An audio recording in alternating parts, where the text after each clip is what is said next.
السلام علیکم ورحمت الله وبرکاته. یو محترم ستنه کړی دی چې په لمانځه کې د سترګو په کنجانو کې راسته یا چپه طرف ته کتل دا لمونځ فاسدوي که نه فاسدوي؟ محترم لمونځ نه فاسدوي خو مکروه عمل دی. ماسې ول امامه یو امام کولی شي چې د سترګو پر کنجانو راسته و چپه طرف ته وګوري، د قوم حل معلوم کړي چې ته ودرېږه، څوک تر ماله مخه ځي څوک وروسته ځي.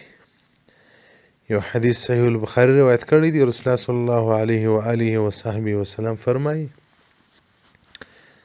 وای بنده چې په لمانځه کې د الله په رحمت کې وي تر هغه وخت پورې چې راسته او چپه طرف ته یې نه یې کتلي، هر وخت چې دی راسته او چپه طرف ته د سترګو پر کنجانو وګوري نو هغه د الله د رحمت څخه نو بره راوځي، د الله له احسان څخه راووتی.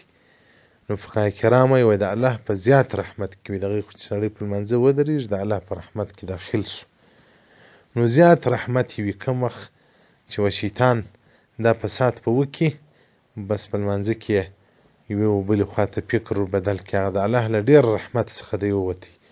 نو په لمانځه کې به سړی د سترګو په کنجانو کې نه ګوري شاوخوا، البته ضرورت په خاطر باندې که سړي دی کتل چې مثلا یو حیوان میوان رانسي ومې نه خوري، هغه د ضرورت ځایونه بیا مستثنا دي. حاصل تحتوي علی المراکل فلاح صفحه 340 کتاب الصلات مکروهات المانځه. والسلام علیکم ورحمة الله وبرکاته.